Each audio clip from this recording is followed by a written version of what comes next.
Cipta Kerja Nomor 6 Tahun 2023 yang telah direvisi pada 2024 membawa perubahan besar dalam perlindungan hak-hak pekerja di Indonesia.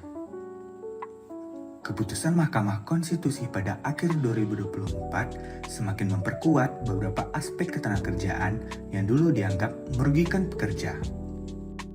Berikut adalah beberapa poin utama dalam perlindungan hak pekerja yang terkandung dalam revisi Undang-Undang Cipta Kerja tahun 2024. Pertama, PKWT atau Perjanjian Kerja Waktu Tertentu. Kini dibatasi maksimal 5 tahun termasuk perpanjangan. Setelah 5 tahun, pekerja harus diangkat menjadi pekerja tetap. Ini memberikan kepastian hukum bagi pekerja dan mencegah eksploitasi dengan kontrak jangka panjang tanpa status tetap. Kedua, PHK atau pemutusan hubungan kerja. Hanya bisa dilakukan setelah ada putusan yang berkekuatan hukum tetap dari Lembaga Penyelesaian Perselisihan Hubungan Industrial. Ini memastikan PHK tidak dilakukan sepihak dan prosesnya harus adil. Ketiga, UMS atau upah minimum sektoral dikembalikan. Gubernur kini wajib menetapkan UMS di tingkat provinsi dan kabupaten atau kota. Hal ini memberikan perlindungan lebih bagi pekerja di sektor-sektor tertentu yang sebelumnya tidak mendapatkan perhatian cukup. Keempat, libur mingguan 2 hari untuk 5 hari kerja.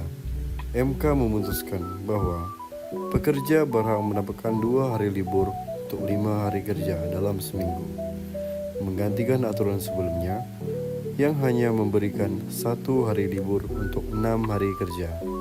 Keputusan ini meningkatkan keseimbangan antara pekerja dan kehidupan pribadi para pekerja.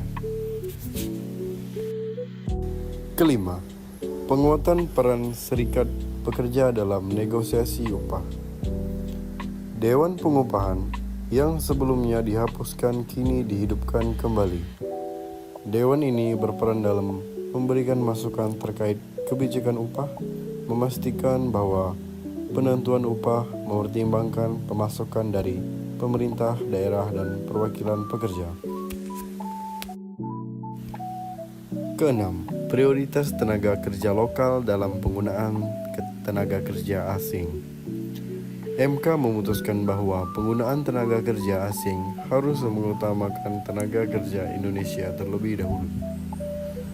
Tenaga kerja asing hanya boleh dipekerjakan jika tidak ada tenaga kerja lokal yang memenuhi kualifikasi yang dibutuhkan.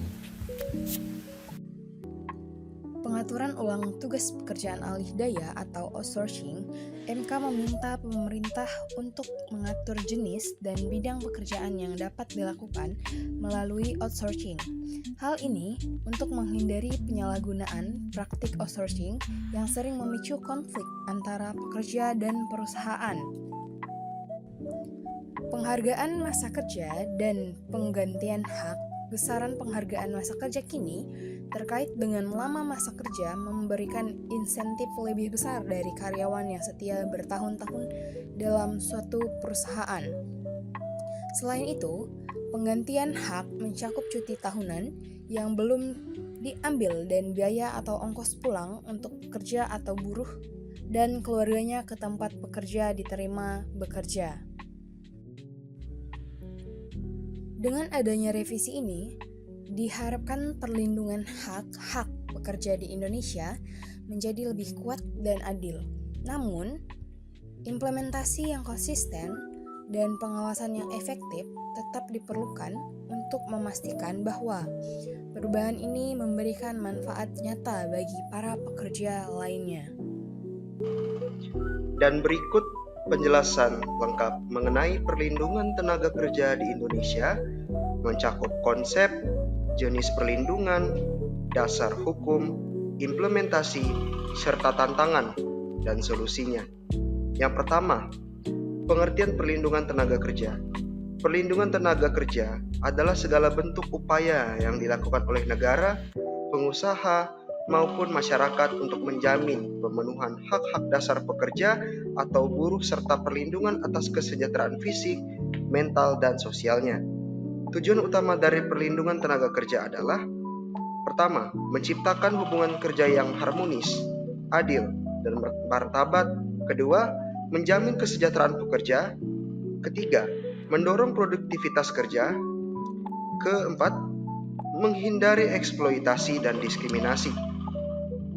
Yang kedua, jenis perlindungan tenaga kerja. A.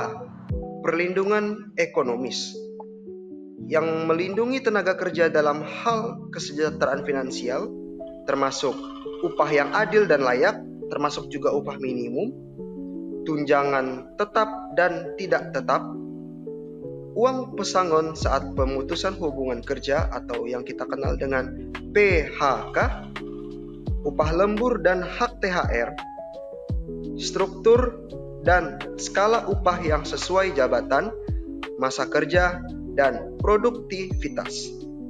B. Perlindungan sosial. Fokus pada aspek sosial dan psikologis pekerja mencakup jaminan sosial, BPJS Kesehatan dan BPJS Ketenagakerjaan, hak atas cuti maupun tahunan, sakit, hamil, atau melahirkan, dan ibadah. Sekian penjelasan terkait perlindungan tenaga kerja dan aturan-aturan serta pengertian-pengertian dan hal apa saja secara konsepsi yang dilindungi oleh negara. Sekian saja penjelasan dari kami, kiranya bermanfaat. Jangan lupa like, share, dan subscribe. Bye-bye.